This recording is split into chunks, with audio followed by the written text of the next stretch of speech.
प्रमुख पाहुणे आदरणीय राहुलजी केंद्रे समाजात कसं राहावं, कसं बोलावं, कसं शिकावं हे काही या कार्यक्रमाला एका फोनमध्ये एकदा माझ्या आनंदोत्सव एक कार्यक्रम शाळेत माता भेटले होते, तर ते आले होते.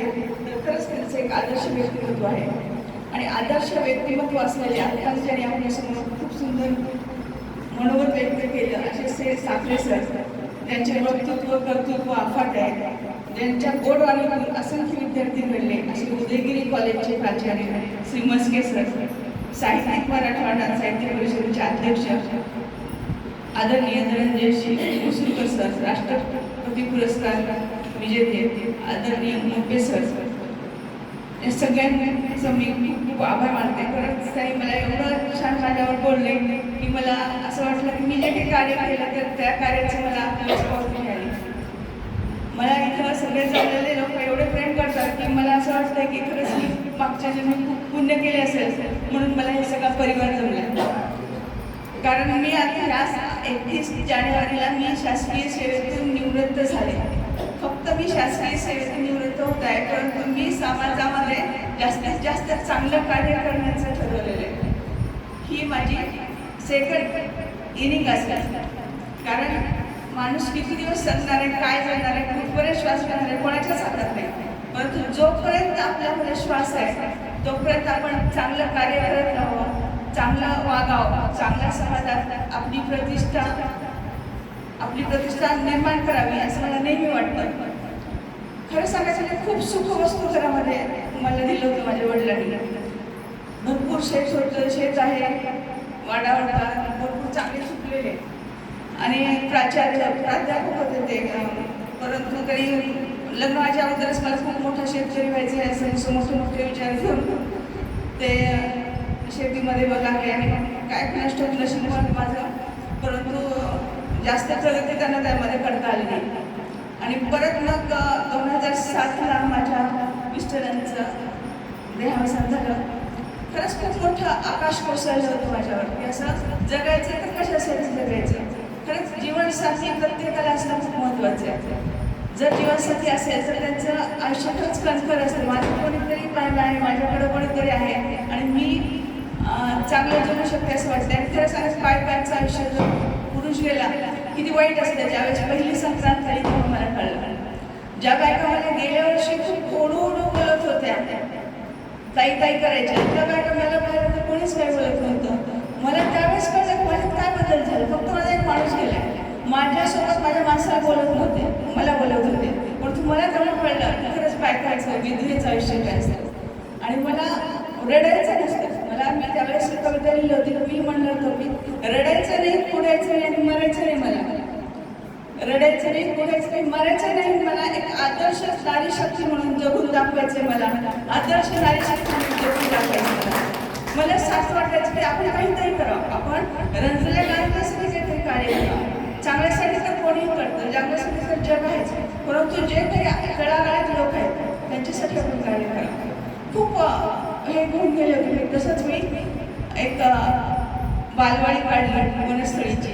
खरं सांगायचं म्हणजे माझे आदर्श निटुरे सर आहेत, माझ्या माहेरचे सर आहेत. ते 9वी मी त्यांच्यासोबत म्हणजे त्यांनी मला शिकवणी घेत होते, मला शिकवत होते. माझी गुरु आहेत. परंतु त्यांनी मला सांगितलं की तू जर रडत बसलीस घरामध्ये आणि समजा मेलीस तर काय होईल, 4 दिवस लोक तुझ्या जवळचे रडतील आणि परत काही दिवसांनी विसरून नाही जातील. परंतु तू जगून काय करून दाखवलीस तर तुलाही तुझ्या आजीवनाचा जन्माला आलेला छान वाटेल असं त्यांनी मला चांगला मोलाचा सल्ला दिला होता. आणि ते मला खरंच आवडलं होतं. आणि त्या वनस्थळी हे प्रशिक्षण मी घेतलं आणि बालवाडी मी चालू केली आमच्या वाडवाडीमध्ये. खरंच काहीच नव्हतं, म्हणजे खेळणी नव्हती, काही नव्हती. एक रूम घेत होती, 300 माणसं 400 रुपयाची रूम. पण तरी मला असं वाटायचं की आपल्या आयुष्यामध्ये बदल होणार आहे. जेव्हा आपण सकारात्मकतेचा चष्मा लावू तेव्हा खरंच सकारात्मक जग होतं. आणि मला त्यापासून प्रेरणा मिळाली. आणि मग मी जेव्हा बालवाडीसाठी फिरत होते, मुलं गोळा करत होते आणि आमच्या वाडवाडीचे लोक सरदारची ताई बाहेर करते, सरदारची ताई करतात, म्हणजे त्यांची मुलं माझ्यासोबत पाठवायची. आणि मी त्यांच्यासोबत म्हणजे ते बालवाडी पण केली, बचत गट केला. दारूमुळे खूप त्रास होतो महिलांना, गोरगरिबांच्या महिलांना. अक्षरशः एकदा मी गेले होते त्याच्या घरी, माझ्या वस्ती शाळेतल्या मुलं पाठवा माझ्या शाळेत, मी तुमच्या मुलांवर संस्कार करतो. मग त्या घरी गेल्यावर त्यावेळेला 4 मुलं, एक छोटा मुलगा होता, एक 3 वर्षाची मुलगी आणि मुलगा छोटे होते. ते शिळी भाकरी मिरचीमध्ये ते पाणी घालून खात होते. ते पण म्हणजे डोळ्याला खरंच पाहिजे. ते प्रसंग कधीच मी विसरू शकत नाही. माझ्याजवळ फक्त 20 रुपये त्यावेळेस होते. त्यावेळेस बाहेर जाते बाईला म्हणजे बाई दूध आणलं जितके वाईट प्रसंग लोकांच्या जीवनामध्ये येतात त्यापेक्षा माझा घर होता. मला शेती होती, मला घर होतं. मी आज नंतर काहीतरी करू शकते हे माझ्यामध्ये त्यावेळेस मला लक्षात आलं. खरं सांगायचं म्हणजे जेव्हा आपण अनुभव घेतो ना जगाचा, तेव्हाच खरंच जगण्याची आपल्याला हिंमत होती. आपल्याला आपण जेव्हा चांगल्या मार्गाला असतो, आपण जेव्हा आपण करू असं आपल्या मनामध्ये ठाम करतो, तेव्हा आपल्याला खरंच ईश्वर म्हणतं. ईश्वर कोणीतरी चांगल्या माणसं आपल्या जीवनात आणून देतो ते देतोच. आणि ईश्वराने खरंच माझ्यावर खूप मोठी कृपा केलेली आहे. मला दिलं आहे संकट, खूप संकट दिलं. एवढंच काय 2007ला गेले, 2013ला म्हणजे इतकं छान कर्तृत्ववान धष्टा कठ्ठा म्हणून माझा आणि ते प्रसंग खरंच विसरू शकत होते. कोलमडून पडले होते, परंतु कोलमडून नियती हसत होती. असं वाटत होतं की तू नियतीला आघात केला, नियतीवर काय आघात होतो इतका नियतीवर आघात होतात. अचानक पावसाळा येते, पाऊस येतो, पाणी येतं, काही ना काहीतरी संकट येत असतं. तरी पण ती सन्मानानं करायचं, आपल्याला समजलं सन्मानानं बनायला पाहिजे असं मला नेहमी वाटायचं. आणि म्हणून मी सारखं स्वतःला, जेव्हा आपण स्वतःच विचार करत असतो, स्वतःच आपण आपल्या कर्माचे साक्षीदार असतो. आपण पाप केलं का पुण्य केलं हे लोकांनी सांगण्यापेक्षा स्वतःला विचारायचं. जेव्हा स्वतःचं मन सांगतं की तुझा मार्ग बरोबर आहे, तेव्हा आपण आपल्या मनासोबत राहतो. हे मला सुविचार तेव्हापासून सुचले. आणि मी 2005ला शाळा सुरू केली. शाळा वस्ती तिथं शाळा अशी जागा घ्यायची आणि पत्रे आजूबाजूला लावायचे आणि तिथे शाळा चालू करायची. 4 मुलं आणायची, जे मुलं शाळेत बुडवलेले आहेत त्या मुलांना गोळा करायची आणि शाळा शिकवायची. त्यांचाच माझा आशीर्वाद लागलेला असेल. मला असं वाटतं की मी त्या वाढवलेल्या जेव्हा शाळेमध्ये होते तेव्हा त्या शाळेला जाताना एका ठिकाणी केस घेते म्हणून तरी मला जागा दिली. तिथं पाण्यात रस्ता आहे, तिथं भयानक चिखल होतो पावसाळ्यामध्ये. तर त्या चिखलामध्ये लहान मुलांनी जायला, मला चालायला येत नाही, आधीपासूनच मला चालायचा प्रॉब्लेम आहे. तर मुलं मला पकडून यायचे आणि मी सहज आम्ही बोलताना माझ्यासोबत एक शेत मॅडम होतं, त्यांना म्हणलं इथल्या आपल्या ग्रामपंचायत नसतं दगड तरी टाकून तिथं आपण शाळेत बसू. तेवढंच ऐकलंय. आणि आमच्या लहान लेकरांनी एकाचं घर बांधकाम चालू होतं, तिथले दगडं उचलून बाजूला टाकले. दुसऱ्या दिवशी मॅडम आम्ही दगडं टाकलेत बघा आणि चला मी अक्षरशः त्या दगडावरून जाताना मला फुलावरून जायचं दिलं असेल. पण म्हणजे इतके लहान मुलं प्रेम करतात. मला असं वाटतं की शिक्षक होणं खरंच मोठ्याची गोष्ट. एवढं प्रेम कोणीच मिळत नाही. लहान मुलं इतके छान वाटतात आपल्याला, त्यांचे पालकाला प्रेम करतात जर आपण त्यांच्याशी छान वागलं तर, जर आपण आपलं कर्म चांगलं केलं तर. मी इथं आले उदगीरमध्ये, माझा तो मोठा आला मला सहन होत नव्हता. मला वाढवण्यात राहणं नको वाटत होतं, कारण त्याचे मित्र त्याचे ते पाहिले की मला खूप वाईट वाटायचं. आणि म्हणून मी ठरवलं उदगीरला यायचं आणि कसा रेखाने पण आले. ईश्वर प्रत्येकाला काही ना काहीतरी मार्ग दाखवत असतो, शोधा म्हणजे सांगण्यासारखं. आणि इथं माझा हा सेवानिवृत्तीचा कार्यक्रम होत आहे. हे सगळेजण माझ्यासाठी आले. आणि 2 दिवस झाले बघते मी मयूर माझा मानसपुत्र आहे, पुन्हा मयूरचे पप्पा VS सर, कुलकर्णी सर 2 दिवस झाले सतत मेहनत घेत आहेत की मॅडमचा कार्यक्रम खूप चांगला होला.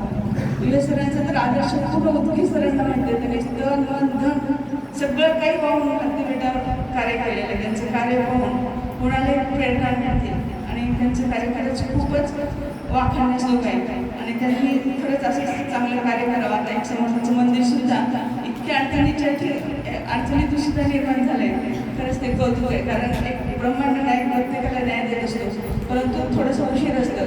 म्हणतात ना, सोन्याचा जर दागिना घडवायचा असेल तर त्याला कष्ट लागतात, त्याप्रमाणे कष्ट चांगल्या लोकांना देव देतो, परंतु त्याचं फळ उशीर देतं. तेवढी आपल्यामध्ये संयम पाहिजे, तेवढा आपल्यामध्ये शांतता पाहिजे, तेवढा आपल्यामध्ये चांगला विचार पाहिजे, तेव्हा आपोआपच चांगलं होईल. आणि ह्याच्यानंतर मी सतत ईश्वराला प्रार्थना करते की देवा मला आयुष्य दिलं असेल, जरी दिलं असेल तर माझं आरोग्य चांगलं ठेवा. आणि आरोग्य चांगलं राहण्यासाठी मी खरंच उद्यापासून प्रयत्न करणार आहे. आणि मी समाजात जास्तीत जास्त मिसळण्याचा आणि जे गोरगरीब असतात त्यांच्यासाठी मी चांगलं काम करण्याचा प्रयत्न करेन. एवढंच नव्हे तर मी 2007ला जेव्हा गेले तेव्हा मला वाईट वाटलं.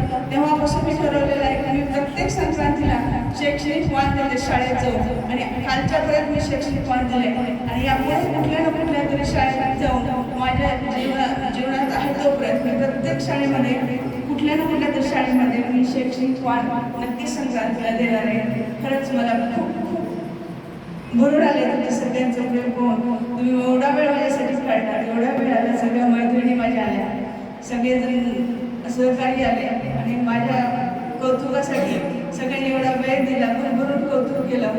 खरंच मी कार्य केले, माझी पोचपोच मला मिळाली असं मला वाटतं. खरंच मी एवढी मोठी नाही आहे कारण मी खूप कमी कालावधी मिळाला मला शिक्षणासाठी. खूप कमी वेळामध्ये मी संघर्ष केला आणि करताना बऱ्याच अडचणी येत होत्या. माझी आई बोलते ते माझ्यासोबत असते, कधी कधी ती आजारी होते, सासूबाई आजारी होत्या, तरी हे सगळं केलं मी निवृत्तीपर्यंत आले. खरंच हे ईश्वराचे आभार मानते, किंवा सगळ्यांचे आभार मानते आणि खरंच मी माझे 2 शब्द संपवते.